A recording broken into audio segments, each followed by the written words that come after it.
Welcome to the Arsenal Vision post-match podcast.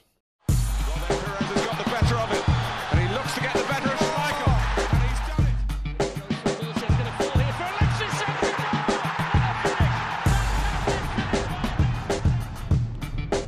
Henry, chance, goal! This is Mean Lean from arsenalvision.co.uk. And welcome back to the Arsenal Vision post-match podcast. This is Mean Lean. 3 more points in the bag after a 2-1 away victory at Newcastle. In today's show, we've got Elliot and Paul. James could not make it this time round, where he's been replaced at the last minute by Gunnar Panna on Twitter. They shall be discussing the match in a moment. It was a strange game because we started the game really well, really. A lot of control of the match, and we looked quite creative and inventive. Giroud scored 2 goals and we were 2-0 up and we were coasting, but then the second half that changed, and it's not a surprise really, given how much we put into midweek at Monaco, and it told because we weren't the same team in the second half. I had to hold on a bit. We had more chances to score more goals in the first half, and because we didn't take those chances, it made life a bit more difficult in the second half. We weren't the same team in the second half. Our legs seemed quite heavy, and couldn't create the same amount of chances we did in the first half. That gave Newcastle a lot more confidence, and they got the goal, and once they got the goal, it changed a little bit. We defended a lot more in the second half, and we had to dig in, and we got the 3 points. At this stage, especially after a Champions League game, you can't complain too much. They were there for the taking, really, in that first half, but, it'll be different now we're out of the Champions League now. We won't have to expend so much energy in midweek. Anyway, I'll hand you over to the guys. Enjoy the podcast, and see you after the next game. History made at St. James Park as game has 2 halves in association football. My name is Elliot Smith. You're listening to the Arsenal Vision post-match podcast, and we will be talking about Arsenal 2, Newcastle 1, or actually Newcastle 1, Arsenal 2. It was, in the end, a nervy victory, but a victory nonetheless that keeps our good run domestically alive, and more goals for Olivier Giroud. We'll get to all that and more with our guest today. Unfortunately, James is not able to join us, but we are being joined by JB. You can follow him on Twitter at GunnerPunter. JB, thanks for coming on. It's good to be here. Yeah, I know it was short notice, so really appreciate you pitching in today. And as ever, we are joined by Paul. Sorry we couldn't get someone to replace him, but he's here. You can follow him on Twitter at PosnaninInMyPants. Paul, welcome back. Glad to have you. Woo! Sure you are. Yeah. You can always block me on Twitter at Yankee Gunner if you haven't done so already. Do it. I strongly recommend it. But we've got a lot to get to, so let's dive in. It was nervy at the end, to say the least. It started off looking like it could have been a comfortable day, and by the end, it had us thinking about the 4-4 a little bit. But it's another 3 points. It keeps a fantastic domestic run going, which is fairly important on a day where Spurs won 4-3 at home against Leicester, and City hammered West Brom, who were down to 10 men for about 89 minutes. So good to keep the run going. Let's start with the lineup. JB, we'll let you kick things off. Couple of questions about the lineup. Were you surprised that Alexis wasn't given a rest, considering just how much he's played and how he's maybe looked a little leggy? And also, did you expect Theo maybe to start today, and did you take anything away from the fact that he wasn't picked? I think it's the same question. Mm-hmm. The question with Alexis is, what other options do you have? And I guess I'm a fan of Theo, but ultimately when you're going to play an away game against a decent top 10 side after a Champions League game, you don't necessarily want a winger who, he's got some end product and can score goals, but you need a team performance. And I hate just judging players on work rate, but I think with Theo, there's the overall involvement element. And it's not so much for me that he doesn't get back. It's just that he doesn't get involved in our build-up. And our game is based around movement and players getting involved in different phases of play. And I think in a game like today, you knew that a lot of the involvement you need from our wide men was going to be deeper, and it wasn't just going to be someone running in behind. And I don't think playing Theo was an option. Mm-hmm. Yeah, and because of that, go ahead. You have to play Alexis. Right. So, you don't think he could have maybe started Rosicky on the wing, which he's done, from time to time, or in midfield and move Cazorla out wide? I don't think it's worked when we've tried it. Was it? It wasn't Tottenham. I can't remember. We tried it in a relatively big game this season. And Rosicky is fast, but he's fast in a different way. He takes men on and beats them, but I don't think he's the kind of guy you want necessarily out wide on the break. We've worked well this season with 2 proper wingers. whether it's been Chamberlain and Alexis or Alexis and Welbeck. And I just don't think Rosicky was an option, especially without... We had to set up the way we did today. I don't think there were many choices. If you'd had Ozil, you could have argued for sticking Cazorla out wide, but I don't think you want to change your team too much just to accommodate one player that you want to get in there. Yeah, I think that's fair. Also, I mean, the fixtures start to slow down a little for us. Now we head into a international break. I know Chile plays at the Emirates against Brazil. I don't think they have another match where he'd be jetting off to South America. I could be wrong. Certainly correct me if I am. But I think the way the fixtures set up now, there'll just naturally be more of a rest between matches. And it'll be interesting, I think, to see what he does with Alexis, because once again, though, it looked like he just was struggling for a little bit of form and maybe looking a little leggy by the second half. Paul, what about you? There were some changes at the back as well. Gabriel came in for Mertesacker. Chambers came in for Bellerin. We can get to their performances a little later on. But were you surprised by anything that he did with the starting 11? Not too surprised, but it does remind me that, Koscielny, we were worried about needing, surgery in the second half of the season, or needing to be rested every kind of 2 out of every 3 games or 1 out of every 3 games. So at least it's reassuring that it looks like Koscielny's our freshest starting centre back of the back two. I thought if Ozil hadn't been sick today, I think Sanchez could well have been rested. But I am surprised Walcott didn't play today. He's got a lot of goals against Newcastle in the past. And while I think JB has a point on Theo not being the most buildy-uppiest player, I actually think he's got pretty decent in build-up. He's pretty tidy. He can keep it going especially against the Newcastle team where it was likely to be open. There were likely to be lots of opportunities. I thought it was a perfect... If there wasn't a game to play Walcott, I don't know which one would be, because this is... I really thought he'd play today. I mean, I think if the game hadn't gone the way it did, I can't imagine Flamini would have been our first substitution. Can't imagine... I'm sure Rosicky would have come on, but I don't think Flamini and Bellerin would have been the ideal players to come on. I wouldn't have been surprised if it had been 2-0 and a bit more comfortable. We would have seen Theo. But I think we probably adapted the way we played, and the changes we made slightly forced. Although I guess one symptom of that is just that, they say attack's the best form of defence, and I think in the second half there was a hangover from Monaco. We didn't have much of a threat on the break, and you could argue that someone like Theo would have made Newcastle think once or twice about throwing men forward. Yeah, I absolutely agree with that. We'll come to that, but I thought that the die was sort of cast with the way we played the substitutions, that we were just going to sit back and defend for the last 20 minutes, and that's always a risky proposition. We did get it over the line, though, so you can't really complain. Let's dive into the game early on. A lot of chances, but a lot of sloppy play. It was sort of a strange dynamic because we were giving the ball away, they were giving the ball away. The passing wasn't particularly slick, but there were a lot of chances, and unfortunately today they fell to Danny Welbeck, and he had a bit of a Gervinho-esque performance today. A lot of slick build-up, hard to mark, showed a lot of pace and burst, but from good positions, couldn't find a teammate, couldn't find the goal. Paul, stay with you for a second. What did you think early on of the chances that fell to us, and how frustrating was it watching us, one after the next kind of spurn those chances early in the game? Yeah, well, I'd mentally prepared myself. I mean, Monaco was going to be a bit of a headache, as JB said. So, I mean, if you look at the arc of the game, we started slowly and then warmed up. And then the second half, we were just flat. I think emotionally and physically, our energy levels were about half where they were. They looked twice as athletic. They got to every ball. So I wasn't. The first 15 minutes or so were kind of give and take between the two of us, and then we finally kind of warmed up to maybe our Monaco pace before we hit an emotional flat spot. So. Yeah, I thought, the Welbeck thing, I get the comparisons to Gervinho, but he's so much more useful around the pitch and in possession.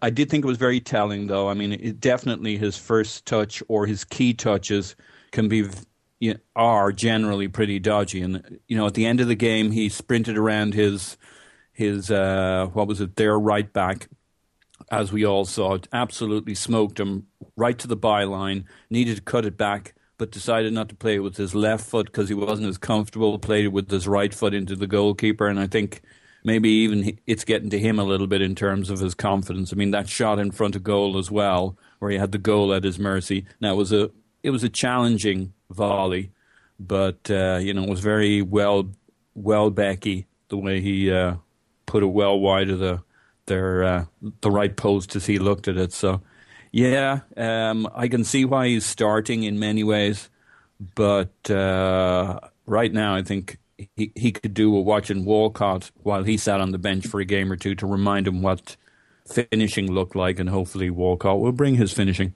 Yeah, I mean, you can't fault the effort, obviously. I mean, he works, he runs, he dribbles. He had 7 dribbles today, which led the team, and he got past his man repeatedly, got into a lot of good positions. And to be fair, he won the header that Giroud redirected for the first. So, I mean, there was a lot to like in the build-up, but in general, and I think this was the story of the first half, from open play, we over-elaborated or just missed some good chances. What did you make of our first half performance? We'll get to the Giroud goals in a minute, JB, but in terms of just the play, a lot of sloppiness, a lot of chances. Were you encouraged by the play, or were you a little bit discouraged by the fact that we hadn't converted some of those opportunities from open play? Unsurprised. It's probably the best way of putting it. Combination of, again, tiredness. It was, the key players that played midweek played again today, and they're professional footballers and should be able to play regularly, but okay, they're going to be tired. They gave a lot midweek. The other thing to add to that is, there's a player who we base a lot of our game around, who dictates our tempo, who is key to the way we play and the way we keep the ball, and he wasn't playing today. And I think when you put those together, whether there's a fluidity issue or a confidence issue that I think you're also going to have, I'm not overly surprised by the way we played today. Mm-hmm. I think we were naturally more set up to go a bit more direct anyway, and you're always going to be, when you have Welbeck and Alexis out wide, they're not geared necessarily towards a possession game. Ramsey, similarly, okay, he's good on the ball, but he likes direct play, he likes making runs. Coquelin's not going to hold it. So, no, I'm not surprised. I wasn't disappointed. I wasn't overly happy with it, but I guess you can't. It was expected. Yeah, I think we missed Ozil a lot today, in part also because it wasn't Cazorla's best game. I mean, 73% pass accuracy is really low from that number 10 position for us when you have a player like Ozil who's routinely in the high 80s, low 90s. And Cazorla can be as well, but today, 73.3%. I mean, he only wound up playing 30 passes in the match in 70 minutes, which is pretty remarkable. And he was dispossessed and had quite a few unsuccessful touches. So, it's one thing to miss Ozil and his calmness on the ball, his accurate passing, his strong possession play. It's another thing to miss it when the guy who's playing his role has, by his lofty standards, especially this season, a relatively poor game in possession. But I think it's also really, I don't want to say tough on the players because, again, they're professional footballers and they have brains. But we've played 2 completely different games in the space of 4 or 5 days. Fair point. We've gone from playing against a team who we had to score 3 against and were just there to hit us on the break, to playing against a team who we ended up going 2-0 up against pretty early, and then who spent 45 minutes going at us, with us not needing to score any more goals and having to worry more about defending well. So I think that's right, but I would just, the only thing I would say is that I still think with confident possession play in midfield, you can blunt that attack somewhat and hold on to the ball. And my only concern, JB, is that especially in the second half, but even at parts of the first half, between Coquelin, Ramsey, and Cazorla, I don't think we had our strongest game just in terms of how we possess the ball in midfield and the accuracy of our passing and just taking care of the ball in midfield as much. But that's not a midfield I'd put together to dominate a game of football. No. It worked against City because we played deep, we sat deep, we weren't there to be the aggressor. But I think if you're looking to control a game, you want to have the ball higher up the pitch, which means you need players who are potentially a bit more agile, a bit more creative, move around better. those three are good players, but they're not the three that you want necessarily if you're going to camp out in Newcastle's half and not let them touch the ball. Yeah. I'd also add, Elliot, I agree with your general point, but I'd add into that it wasn't made any easier by not having Per at the back. I mean, I liked Gabriel overall in the game, but Per is the best distributor and interface to midfield and wing play, so he keeps some control. Chambers was under a lot of pressure there and wasn't the cleanest. I normally expect him to be much better with the ball at the feet. He was a bit spilly with the ball. Welbeck's touch was a bit dodgy from time to time. Koscielny, who can be pretty good passing from the back, had a couple of dodgy passes too. So it was just I think there was a lot of tiredness around that midfield, but I think that midfield should have done a lot better today in terms of control and possession, but they weren't. I think it was an overall tired performance. They should have done better, but I understand why, with legs and minds still stuck in trying to get a third goal against Monaco. Yeah, I think that's right. And look, I mean, the team as a whole had a 77% pass success rate. I mean, that's not what you associate again with Arsenal. We've seen a lot of that this season where we've played more counterattacking and it's higher risk reward. But I think today it was literally just more a case of not necessarily handling the pressure in midfield as well and being a little less solid with the ball. To that extent, let's talk midfield for a minute right before we get to the goals. We touched on Cazorla a little bit, but Paul, Aaron Ramsey is an interesting one because you see why he can be such a threat, but also why it's a risk playing him in the deeper lying playmaking position because he loves to make those driving runs, and he is consistently overlapping and becoming the deepest player on the pitch. I mean, getting the most advanced player on the pitch, getting all the way past the back four, all the way past Giroud, and right in front of goal. That instinct can get us goals and can make us very effective like it did against West Ham and when he came into the game against Monaco. But do you think today Ramsey's sort of buccaneering driving runs became a problem as the game wore on because he wasn't sitting a little deeper, helping protect Coquelin, giving the back four that other option, or Coquelin that other option in possession? Yeah, I think that's a significant part of our challenges in the second half. And, the thing that gave us the most problem was their darn goal. And it reminded me very much of the Kondogbia goal, where Sissoko drifts, where he ghosts in from midfield, unescorted, and Coquelin is over to the left side of our defence, patrolling that touchline, keeping that quiet, and the ball makes its way across. Cabela, in this case, gets the ball across. I think it was João Moutinho against when we were playing Monaco. But they get it to this man ghosting through midfield. And the second pivot in the Monaco game, it was Cazorla was nowhere near him, nor aware he should have been. And the centre-back was Per. In this case, it was Ramsey was the second pivot. And he hadn't even looked over his shoulder. He was in the centre of the park, which I guess would have been okay if he was aware of what was coming in over his shoulder. But nobody was tracking Sissoko, not Sanchez up on the right wing. Nobody was giving him the shout. Well, I can't hear from where I am, but Ramsey was completely unaware. Sissoko was ghosting into the absolutely unmarked, loads of space, loads of time.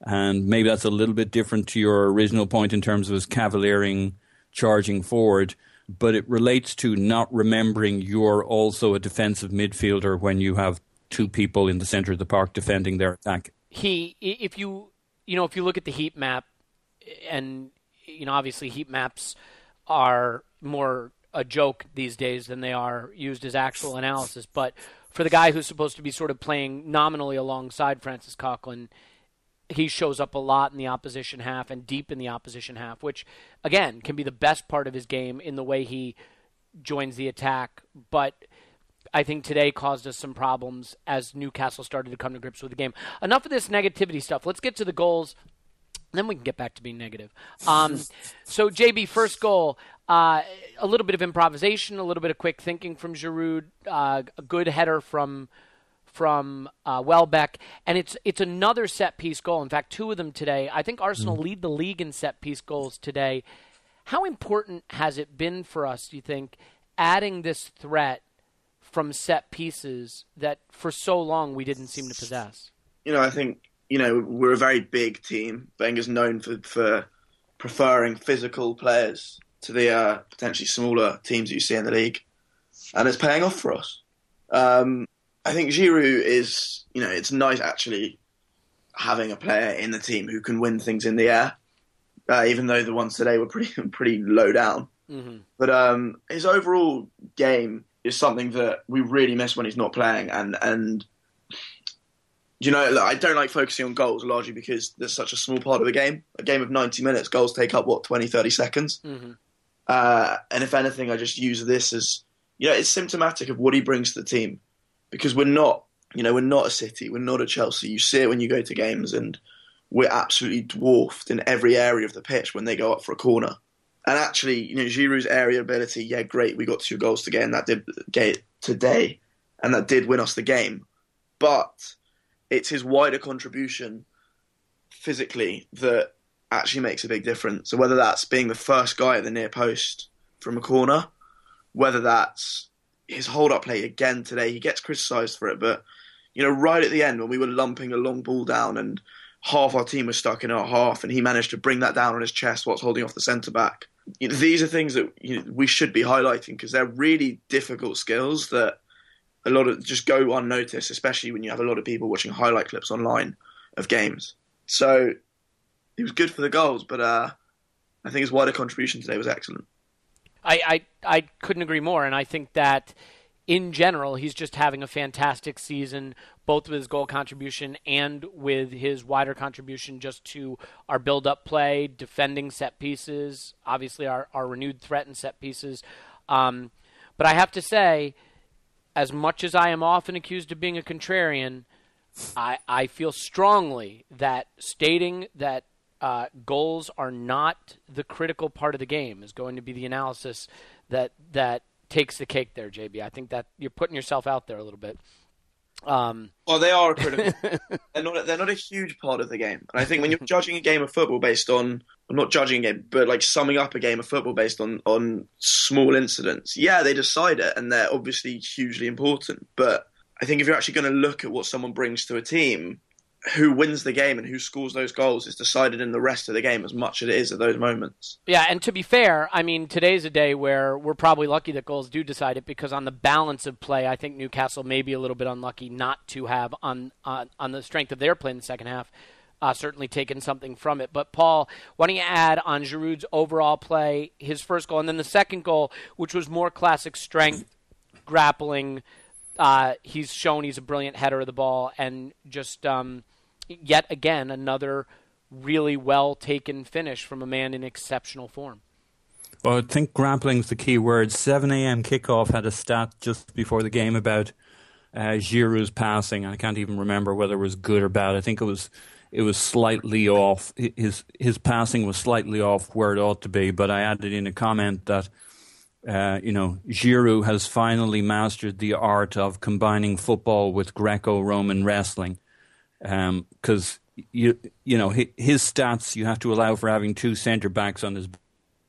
Yeah, he was being wrestled the whole way back through while he's passing the ball half the time, mm-hmm. And I mean that headed goal. I mean, he's like halfway through a judo throw while he's heading that in. So, I mean, fair play to the guy. Again, it allows him to be the hub. I think his hold-up play is better than some people criticize. It's one of those things. Some people see him playing and say he's great at hold-up and his touch is great, and other people criticize it, and it's another one of those nobody sees it the same way kind of thing. Well, I guess half the people see it the same way and half the people see it the other way.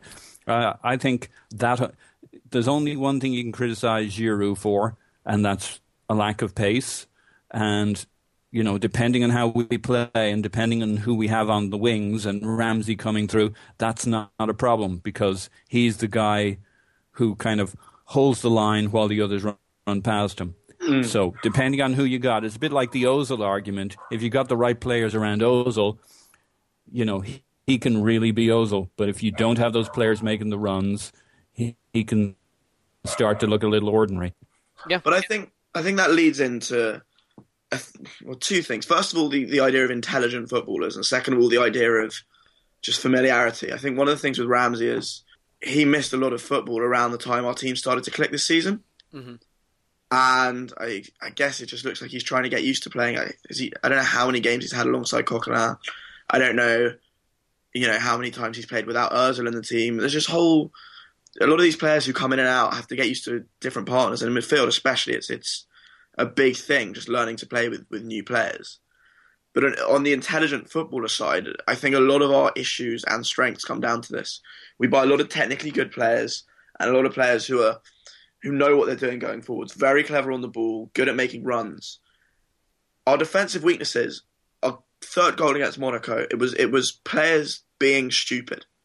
It was players not knowing what they should do in a certain situation or not doing the right thing.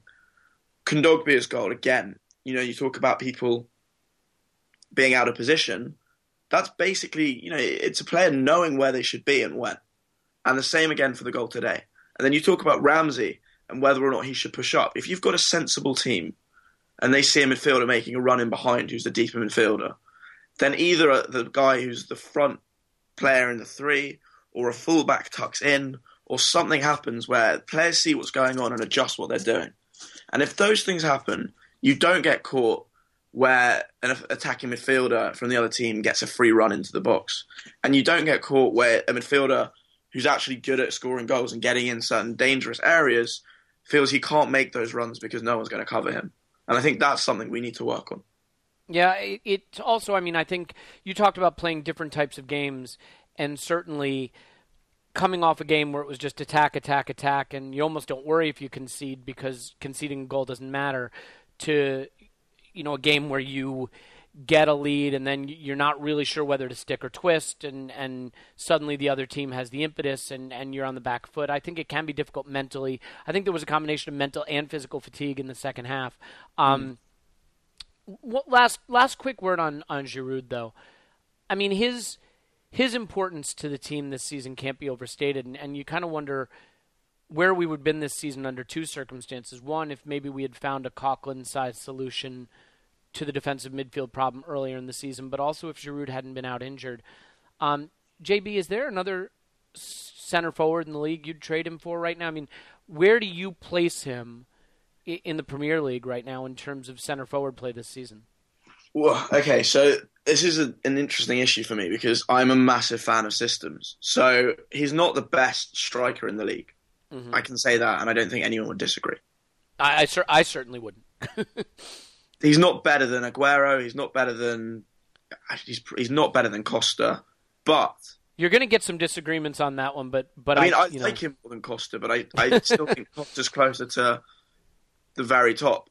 But players suit teams, styles suit systems, and if you're building a team with pacey wingers and good creative players who don't have a huge amount of physicality in the rest of the pitch, you can't do much better than a player of the type of Giroud.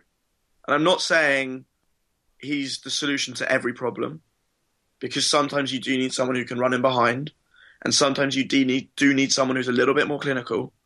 But if we're going to play our first team and play the way we want to play, I don't think there's a striker in the league I'd rather have other than Aguero.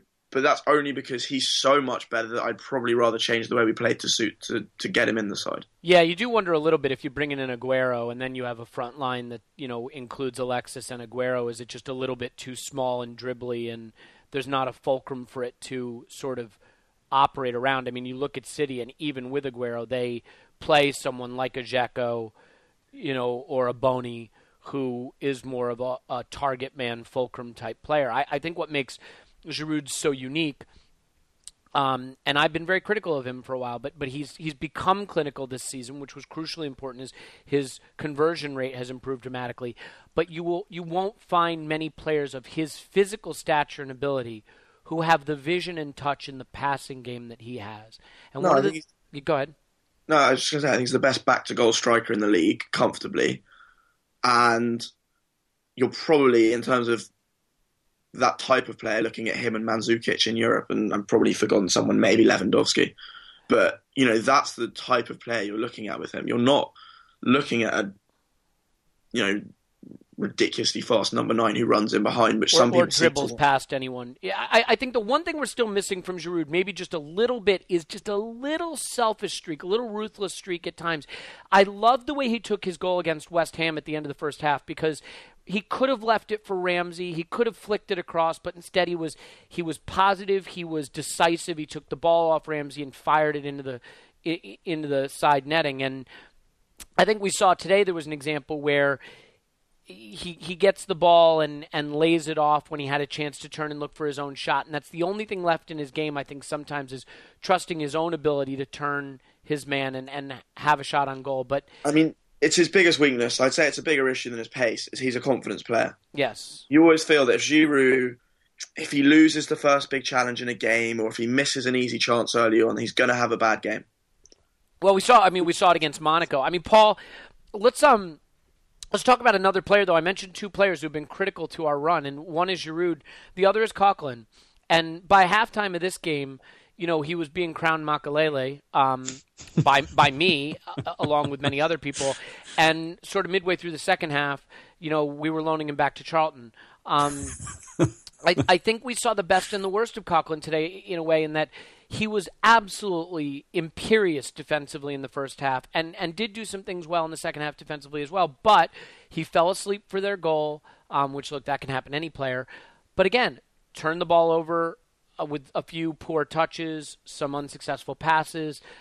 Talk me through Coquelin's game a little bit today. And are we trying to just wish him into being the perfect DM, or is it really a case of he is what he is, a tigerish, defensively energetic player who is not technically quite at the level where he's going to give our midfield that extra little bit of drive and strength in possession? Jesus Christ, Elliot, you covered every base there. And all right, moving on.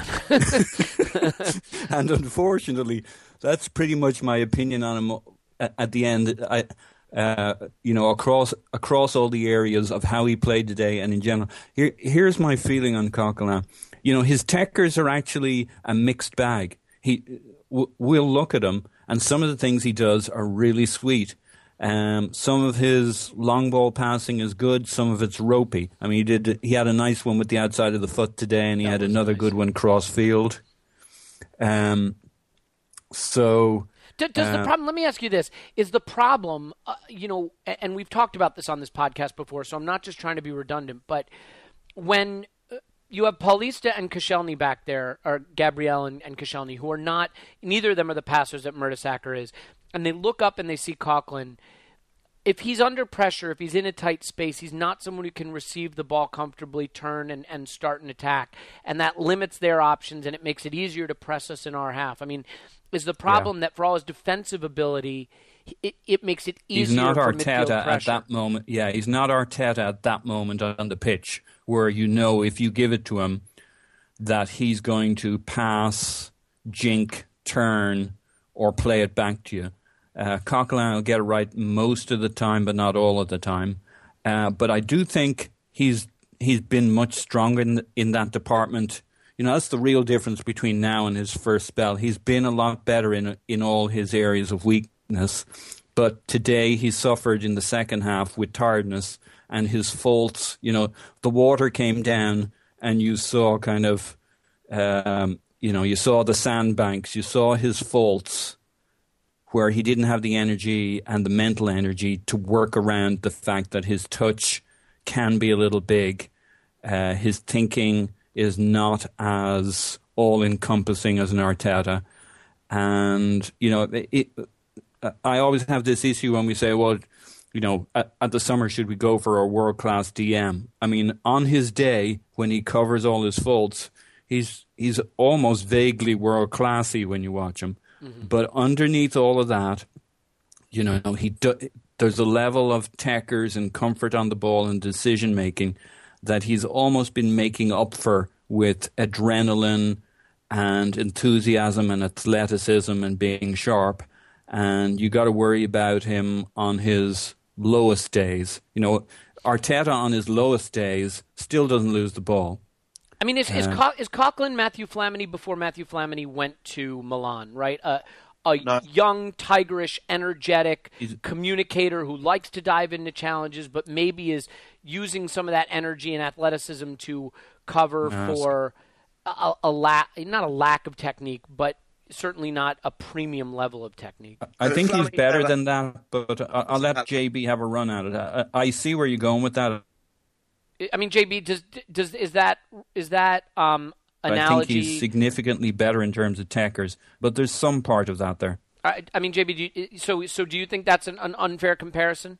I don't think it's an unfair comparison. I think it would suggest how badly we've done at plugging a defensive midfield gap that absolutely. Yeah. Some would say we do or don't need to plug.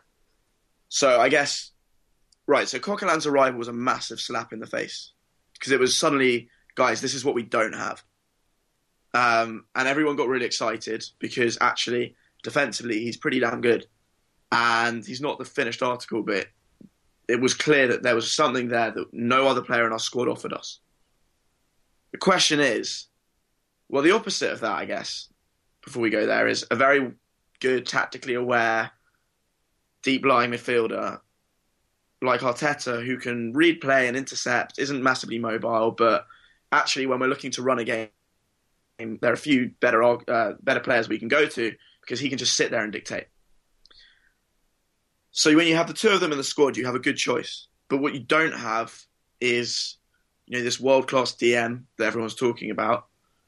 I don't like the term defensive midfielder because there aren't many in the game, really. Like Matuidi's not a defensive midfielder, but he's a really good player. The best deep midfielders get around because they're better than just someone who can defend. Mm-hmm. Even Matic will pop up in the other half for Chelsea. So I think... Well, I think you'd agree Coquelin gives us virtually nothing in the attacking half. Right. And actually, I don't think that's a bad thing in some situations because it limits you and you know that shield is there. Does playing Coquelin put more pressure on who we select and the performance of the person playing next to him? Yes. I'm not... Ramsey can play that role if we're going to hit people on the break, but I don't know if we're looking to control a game, if he's necessarily the best player. I totally agree. It's worked when you stuck Cazorla in there, or you need someone in that three who can be a bit more silky, who can beat a man, you're going to find yourself in pressure situations because Coquelin's not going to be able to beat someone or ping a ball over the top necessarily to get us out of trouble. So I think that's something you have to take into account. But you keep him because of what he offers. I don't think it stops you going out in the summer because the standard of player that A, we need and B, we can get is better than Coquelin. And that doesn't mean I don't like him. I think he's been great and certainly we wouldn't be where we are without what he's given us. But with the money we have, the players we have in front, it's a shame if we don't give our team the base. And it's probably the most important position in the team.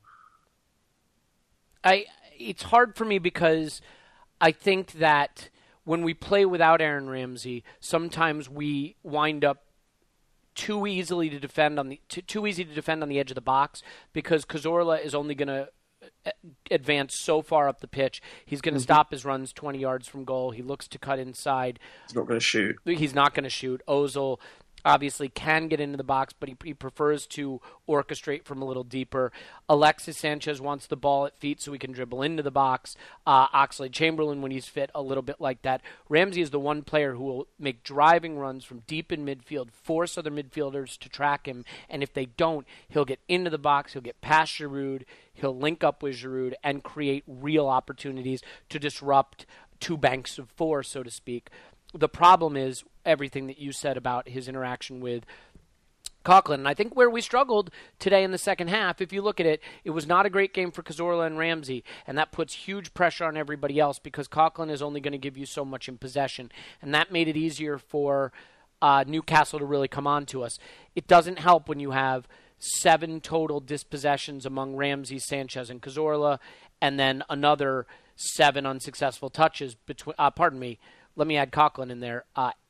9 times dispossessed among those 4 players, 7 unsuccessful touches among those players. That means the ball's coming back at you a lot. And it's especially challenging if Ramsey's made a driving run up the pitch. Let's talk about the second half in a little more detail, though, Paul. We covered their goal a little bit, and Coquelin did fall asleep a little bit for it. But let's talk about the back four specifically. I want to focus on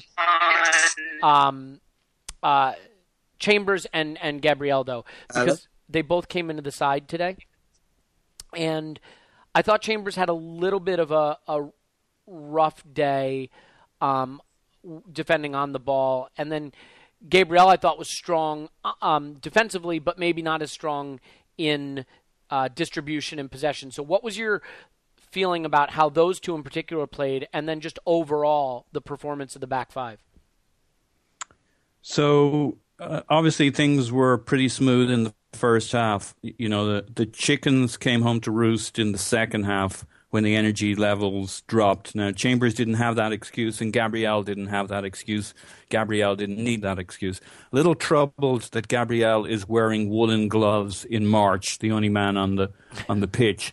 I think he's a snood character in December, January, if we're not careful. He's a hard bastard, though. I mean, come on, cut him some slack. Or Elliot, now hear me out on this. Does he look like a hard bastard and everybody leaves him alone? I really think he shouldn't be wearing those woolly gloves. Well, he's Brazilian. I'm going to cut him some slack. Yeah.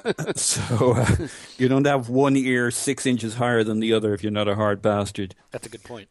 So, yeah, no, I thought Gabriel did really well. I think Koscielny and Gabriel are a very intercepty pair of centre-backs. Mm-hmm. But Chambers continues to give his man, whoever the winger is, he doesn't even have to be that fast these days, just too much space. His inclination is to tuck in, isn't it? I mean, yeah, he really likes to get close to his centre-backs. He doesn't have to isolate himself, though. I think it's one of the and because of that, I think he plays it even safer. And now there's that big pocket back there. And it's just, you know, if you're ever in trouble, just ping it out to that to the left wing into that pocket there and get in behind and build up a little base camp to attack our goal. Look, I think we have to be really careful with this, like really careful, because it's easy just talking about rotating our squad. But Newcastle away, you've got a 25-year-old goalkeeper who's been in the club for 6 months, 7 months. You've got a 19-year-old right back, no matter which one we play. Gabriel's just come to the league. He's only just turned 24, and he's only been in Europe for a year. Coquelin's only just started playing at this level. You suddenly start having a half your defence and the key player in your midfield who, A, have only just joined the club, and B, are only really starting their careers. And haven't played together very much as a unit. I think there's a lot of... It's easy to overlook, but from a stability perspective and a just practicality point of view, you do wonder if it's the most sensible thing to be doing for an away game. I mean, I guess the only real change you can make is Mertesacker there. Well, it does seem that Wenger wants to get Chambers some additional chances to play to rest Bellerin. I don't know if that's to help Chambers or because he genuinely thinks Bellerin needs the rest. I mean, he's only 19, but he's been sensational. I mean, one of the other things I think that it creates a problem for, and Paul, I'll come back to you for this just quickly, Mertesacker is the passer of the center backs when he plays with Koscielny. Gabriel today did not do a great job distributing. He was about 77% passing accuracy, and that's, you know, obviously a far cry from what you get from Mertesacker. He only played 31 passes. Where it's not a bad thing, though.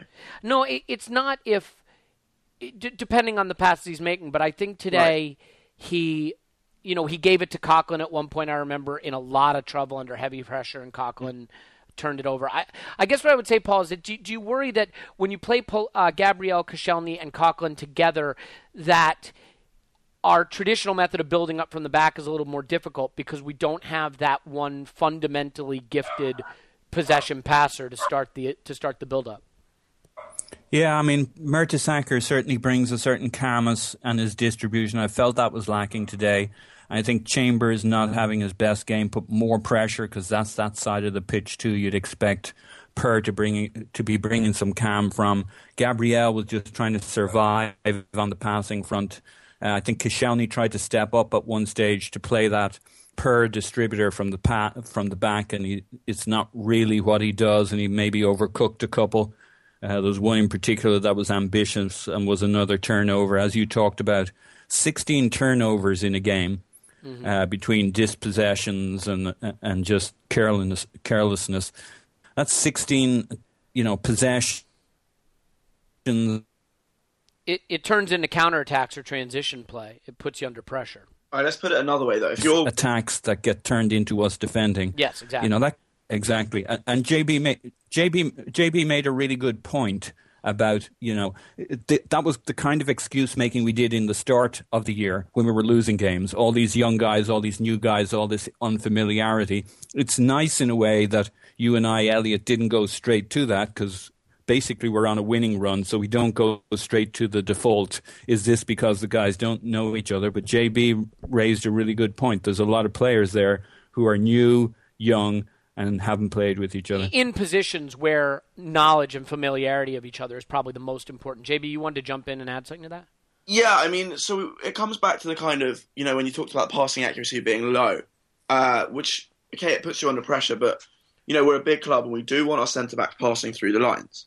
Mm-hmm. But if you're Mertesacker, I don't know if there are stats for this, but, the two men you're going to pick out with that pass through the lines, you're either going to play through Bellerin on a little overlap, or you're playing that ball through to Ozil. That's the likely pass. He tends to drop short and pick the ball up off the centre-back quite a lot, or Cazorla sometimes when he's in there. So without those two players today, you had Ramsey. Coquelin's always a short option. He'll be under pressure. Ramsey doesn't like taking that ball with his back to goal in that deep position. And I didn't see where Cazorla was in those, but I assume he was available for some of them. Mm-hmm. But you're not going to get Chambers as that overlap threat from a deeper position. And I think it's a similar thing to how people, as I've got a lot of criticism when there weren't many runs for him. Centre-backs have a really tough job if people aren't showing and giving them good options. Mm-hmm. And I don't know if that reflects itself with, again, long passes and Giroud becomes the natural outlet, and then naturally your percentage success rate's going to go down because you end up having to just find the man with his back to goal. But it doesn't. Just that little fit of players who actually offer more than you just assume they make or assume they offer, just makes it much easier to build a whole team. Yeah, and just to compare it, and again, this is not dispositive or decisive. I'm just comparing. Mertesacker this season in the Premier League is averaging 88% passing and 1.4 long balls per game. Today, Gabriel was 77% passing with 6 long balls. 2 of which were accurate. So obviously it's a different style. Now, we were under a lot of pressure. I also think you see it in Ospina. Ospina had 27 passes today. 24 of them were kicked long. Yeah. That's not how Arsenal traditionally played. I mean, Szczesny tries to distribute to his defenders more, and sometimes puts us under tremendous pressure doing it. But so I think stylistically it changes everything. I mean, Paul, how about a last thought on that? Then I want to get to some final thoughts because incredibly and in usual fashion, we've run long on a lot of points, and I want to start to wrap up. But want to add to that. We were doing a quick autopsy on the second half, and to me, the 45 minutes, we were on the ropes. To me, the two key players in that, when we brought Rosicky on, it gave us a heck of a lot of energy, and finally we began to kind of grab some possession and get some control over the game and kind of run the clock. I thought he did brilliantly. In baseball terms, he's part of the pen there and bringing in a closer, and he's really become that closer role for us. I thought Welbeck was really good and really useful as an outlet in the second half till he was taken off. And then final props to us as a team in that last 4 minutes of extra time, of injury time. I thought we did really well. I mean, obviously we gave them practically no chances. We brought on all the full backs. We gained a measure of control. So as bad, if you can use that term, as bad as we were in the 45, we were really solid in that last 4 when we got it to kind of nearly getting it over the line. So yeah, I would describe it like this. I mean, I think Newcastle huffed and puffed a lot from about 50 minutes to 80 minutes, then ran out of breath. And the last 10 minutes or so, I thought were actually a little bit easier for us. although it didn't feel that way emotionally. I do think Koscielny is lucky not to have given away a penalty. I don't want to debate it, but I think on replay, that's probably a penalty, and we rode our luck there a little bit. I want to get some quick thoughts on substitutions, though. JB, I don't know what your particular attitudes are towards this, but I hate seeing us just sort of, quote, shut it down with the substitutions. How did you feel about bringing on Flamini and Rosicky for Sanchez and Cazorla and kind of casting the die that said we were just going to defend for the last 20 minutes? Are you fine with that, or would you have liked to have seen us at least made one more positive substitution to keep an attacking threat? I don't like it. Yeah, I don't to answer the question bluntly. I think we've put ourselves in a lot of trouble this season by inviting pressure on ourselves. The flip side of that is we've won a lot of those games that we've been backed against the wall in. And, you do wonder how they would have played out otherwise. And as much as I don't like it, when you win those games, I don't think you can have too much of an issue with it. Right. Yeah, I mean, you can't complain with the results because they got the result it was designed to get, right? Yeah. Was it Liverpool? We conceded late through that. And yes. Was it Swansea? The Liverpool one was the most glaring example because it was a game where they were down to 10 men and we still had no possession for the final 30 minutes. I think that was one. Yeah. But, again, as with the team selection, I think personnel kind of forces your hand to some extent. I think if we'd had Welbeck on the bench rather than starting, or if we'd had Chamberlain to come off the bench, would they have come on? Because they're players who can get involved deeper, who will track back and will hit player teams on the break. But in general, no, I'm a fan of always you have to have a threat on the pitch. And the one thing with Giroud is he's not going to do anything on the counter attack. Right, he'll hold the ball. He'll hold the ball up, but he can't run behind. Yeah. Yeah, and I think I think that's absolutely fair. Tottenham was the same, right? So as soon as the end of the game against Tottenham, they had their whole team camped in our half because there was no threat. And you're actually making yourself... Yeah, it's a ridiculous way of playing unless you're incredibly confident that, that you can hold out. Because the other side of it is, if you've got all these players on and used up your changes, if you then need to go and get a goal, you're screwed. Yeah, I mean, we injected a little bit of pace with Bellerin, and actually, ironically, he created the biggest threat for us in the latter stages when he did get behind the back four, had a good touch to get away from his man, and then just couldn't quite lift it over, I guess, it was the keeper. Yeah, couldn't lift it over the keeper. But I'm not sure it's ironic because time after time, you cite some good games, the Liverpool game and the Tottenham game, but the main problem with those games was we were getting battered anyway. Yeah, that's true.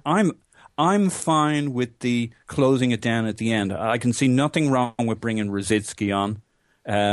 He can give you options in both directions depending on how we're doing it. If our energy's up and we're looking like we're up for it, you can win the game with Rosicky on. But in fact, what drives me nuts? He could buy the one who's score. And let me just add one other point. Having Bellerin on the right wing or Gibbs on the left wing, which we've often seen those guys charging away as the other team takes the signal, we've got no threat. I like that.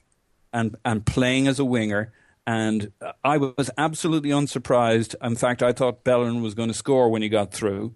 And it was no surprise to me. It's not we paint it as, bringing on Flamini is one thing, but bringing on Rosicky and Bellerin, that's quite another thing.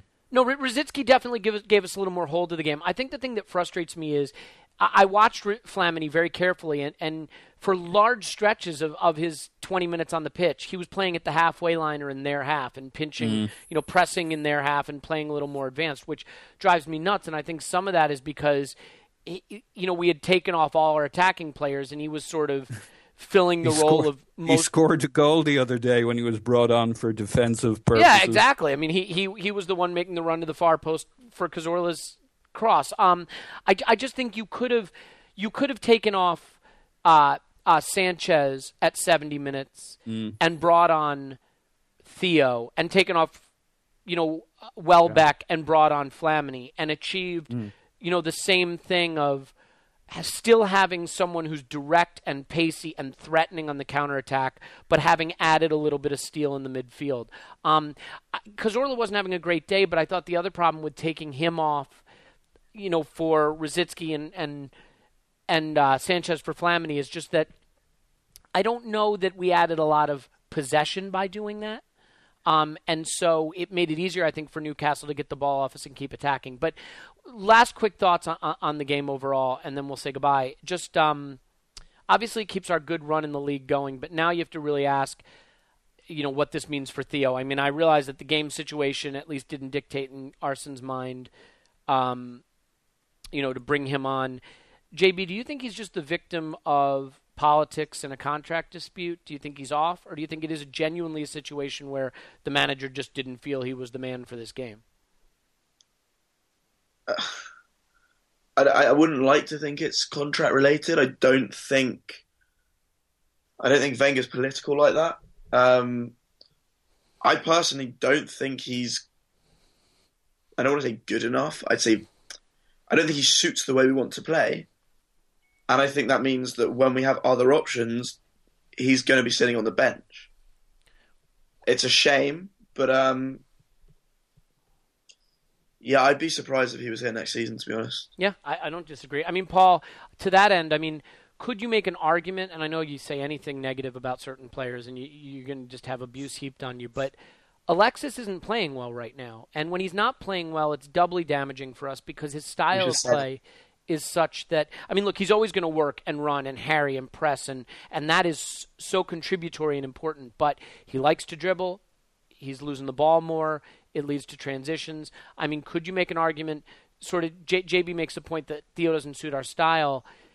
Would it maybe help a quicker passing game and a more direct attacking game, to have Theo occasionally play instead of Sanchez, who wants a lot of time on the ball and an extra touch and an extra dribble? Or not? Because I just think, and I'm not necessarily disagreeing, JB. I'm just saying that I think, you talk about the way we like to play and the style of our play, and I think Alexis kind of ironically isn't a player that's naturally suited to a quick passing game and some of the style that you would traditionally associate with Arsenal. And it's been tough for him this season. At times I think he's fit in very well, and he's blended his desire to dribble and take an extra touch with his ability to distribute and move the ball quickly, and it's worked. And at times when he's struggled, I think he's slowed the play down a little bit and also led to some counterattacks. But he's loving the involvement, right? So if you watch a lot of what happened at Barca, he was just getting on the end. He was scoring lots of goals, but he was getting on the end of moves. Yes. Almost the role Theo plays for us. And I guess one of the questions is, does that just reflect a player's status and role in the team? If you're one of the more creative players, if you're one of the players who's more able to make things happen, like Alexis in the Arsenal team, you're going to get on the ball more because people want you to do things. If you've got a Xavi and Iniesta, a Messi there, and you're Alexis, your role is to play around them. And his role in that team was using his pace and drive, I guess, to get on the end of those little passes they played to him. Well, it's certainly clear, at least from the way things are going right now, that Theo's game, for better or for worse, is not exactly what the manager thinks we need right now. He can't beat them. He can't take a defender on and beat them. He doesn't have the close control. He can score goals. He can finish. I will say I think he suits Ozil's game down to the ground because no one in the team will try more of those runs and make more of those runs off the shoulder of the last defender better than Theo. I just wonder if Theo would be better on the left in our current setup. Like, was it I Leicester? think from a finishing standpoint, it certainly would be because he likes to pass the ball in, just curl the ball in to the far post. I think when he gets behind the back four on the right side, the angle doesn't suit him because he's not a left-footed finisher. Mm. But if that's the highlight of his game, then, and he's got a decent shot on him, he scored that goal against Newcastle from the left. you don't have to be as precise. If you're coming in from the right, you have to get the angle absolutely spot on. I totally agree. I completely agree. Well, we'll see what happens with Theo. I mean, certainly he's fresh, he's there, he's ready. We know what he brings. I mean, it'll be interesting to see if he finds ways to get into games. I mean, will he play in the FA Cup semifinal against Reading? Maybe, we'll see. I guess the nice thing is now we have a victory going into an international break. I can think of so many international breaks we've gone into dropping points, and this is a great way to go in, just flying. We're in great form now. We just keep our fingers crossed that everyone comes back fit and ready for the run-in. And maybe cross our fingers for a massive Godzilla attack or a sinkhole tomorrow in the United-Liverpool game. Always possibility that Chelsea drops points and Costa gets suspended from English football for the rest of his career. I don't know. We'll see. But thanks for bearing with us today. We had a couple of technical problems, I think, on the internet side, and maybe got off to a slow start. We kind of did the opposite of Arsenal. We started slowly, but I feel like we finished strong. And I want to thank, first of all, JB for a last-minute addition. It was a pleasure hearing your insights. Follow him on Twitter @GunnerPunter. Great to talk to you, JB. It's been fun. Thanks for having me. Yeah, no, I feel we've all learned a lot. And Paul, if your internet is even functional, say goodbye. It's goodbye. There it is. Thank you. All right. It was suspenseful. You had me hanging on there at the end. Paul, of course, can be found at Posin in My Pants on Twitter. As always, we will do a worse job next time. My name is Elliot Smith. This is the Arsenal Vision post-match podcast. If your pacemakers are not working due to today's game, then join the club. It was a tense finish, but a good one in the end. We will come to you after. Anyone quick, top of your head, know what the next fixture is? Liverpool? Oh, it is. England.